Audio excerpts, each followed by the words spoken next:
السلام علیکم.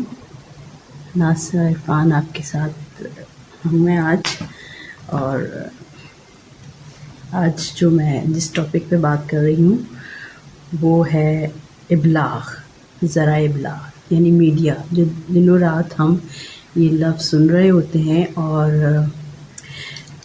ہر خاص و عام کی زبان پہ یہ ورڈ استعمال کیا جاتا ہے. اس کا مطلب ہوتا ہے خبریں. ہم تک جو خبریں پہنچتی ہیں اسے ذرائع ابلاغ کہا جاتا ہے، اسے ابلاغ کہا جاتا ہے، میڈیا کہا جاتا ہے.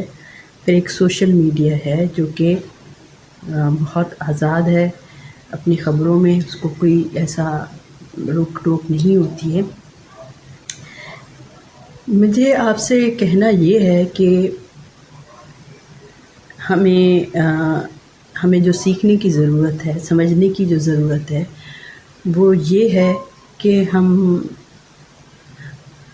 کس طرح اس چیز کو مطلب یہ الگ کریں اس بات سے کہ کیا چیز صحیح ہے اور کیا چیز غلط ہے. اور یہ سیکھنے کی چیز ہے، بغیر سیکھے ہی نہیں آتی. ہمیں اس کے لیے اپنے بچوں کو، اپنے گھر والوں کو، اپنے سب کو اس چیز کے اوپر فوکس رکھنا پڑے گا کہ ہماری معلومات جو ہے وہ بہت اچھی ہونی چاہیے. ہمیں کتابیں پڑھنے کی عادت ہونی چاہیے، گھر کے بڑوں کو بھی اور پھر بچوں کو بتانے کے لیے ان کے پاس کچھ ہوگا. اور دوسری جو چیز ہمارے یہاں ان ذرائع کے ذریعے، جو ان ذرائع کے کی وجہ سے جو ہم تک خبریں پہنچ رہی ہیں، وہ چیز ہمارے گھروں میں، ہمارے بچوں میں خوف پیدا کر رہے ہیں. اور وہ کس قسم کا خوف ہے، وہ بہت سے خوف ہمیں پتہ ہی نہیں ہوتے کہ ہمیں کس قسم کے خوف ہیں. اور پھر وہ پوری زندگی کی بچوں کی زندگی کے اوپر وہ خوف طاری رہتے ہیں، اور پھر ان کا یقین اللہ تعالیٰ پہ کم ہوتا چلا جاتا ہے اور ان خبروں پہ زیادہ ہو جاتا ہے. اللہ تعالیٰ کا جو نظام، اللہ تعالیٰ دنیا میں دو طرح کے نظام ہیں.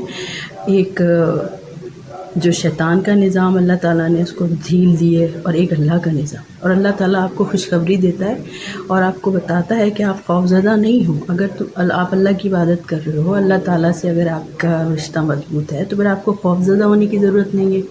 لیکن اگر آپ شیطان کی طرف زیادہ آپ کا رجحان ہے اور آپ یہ دیکھ رہے ہو کہ وہ جو وہ کہے وہ ہمیں ماننا ہے، تو اس کے لیے یہ ہے کہ ہمارے یہاں بچوں کے لیے تربیت کی کمی ہے. تعلیم تو بہت عام ہے، پوری دنیا بچوں کے ہاتھوں میں ہے، انہیں یہ نہیں پتہ کیا صحیح ہے اور کیا غلط ہے.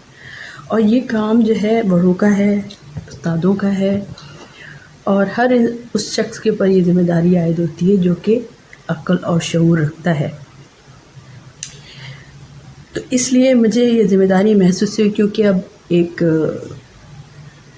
جس دور سے ہم گزر رہے ہیں، ایک وبا ہے جس کا خوف ہر طرف پھیلا ہوا ہے. اس وجہ سے ہم سب آپ کا جو یہ ہے میڈیا، وہ ایک دکان بن گیا ہے، بہت بڑی دکان، جہاں سے آپ اپنے میسیجز یا اپنے پیغامات لوگوں تک پہنچا سکتے ہو. اس کا یہ فائدہ بھی ہے، جہاں جن چیزوں کا نقصان ہوتا ہے وہاں ان چیزوں کا فائدہ بھی ہوتا ہے. ہمیں یہ چوز کرنا ہے، ہمیں یہ سوچنا ہے کہ ہمیں صحیح کیا ہے اور غلط کیا ہے، اس کا فیصلہ کرنا ہے. تو میرے کہنے کا مقصد صرف یہ ہے کہ اپنی تعلیم کو بڑھائیں، اپنے نالج کو بڑھائیں، کتابیں پڑھنے کی عادت ڈالیں اس وقت آپ کے پاس ٹائم ہے، اور اپنے بچوں میں خوف نہیں پیدا کریں. اپنے آپ کے دماغوں سے بھی خوف نکالیں اور بچوں کے دماغوں سے بھی خوف نکالیں. تو اور ان میڈیا کے ذرائع جو ہیں، اخبار ہے، ٹیلی ویژن ہے، اور موبائل ہیں، گیجٹس جتنے بھی بچوں کے ہاتھوں میں ہیں، اس کے ذریعے، اور بچوں کو، ماؤں کو خاص طور پر میں یہ کہنا چاہوں گی کہ مائیں جو ہیں وہ اپنی علم جو ہے کمپیوٹر اور یہ موبائل اس کے حساب سے بڑھائیں، اور وہ سیکھیں کہ بچے کیا کر رہے ہیں اور کیا نہیں کر رہے. تو میں سمجھتی ہوں کہ یہ چیزیں جو ہیں فائدہ مند ثابت ہوں گی، اور ہم جو ہے اپنی ذمہ داریوں کو پورا کرنے کے راستے کی طرف آ سکیں گے. تو آج میرا جو ہے وہ یہی پیغام ہے کہ ہمیں بکس پڑھنے کی عادت ڈالنی چاہیے، اور اچھی بکس. اور اب تو ہر چیز اتنی آسان ہو گئی کہ آپ بکس جو ہیں اس کے ذریعے بھی پڑھ سکتے ہیں، انٹرنیٹ کے ذریعے بھی پڑھتے ہیں، ایک بہت بڑی نعمت بھی ہے یہ، لیکن اس کا جو غلط استعمال ہے وہ زندگیوں کو جو ہے وہ خراب کر رہا ہے، لوگوں میں خوف پیدا کر رہا ہے، جو کہ اس کا غلط طریقہ ہے اور غلط استعمال ہے۔ انشاءاللہ اگلے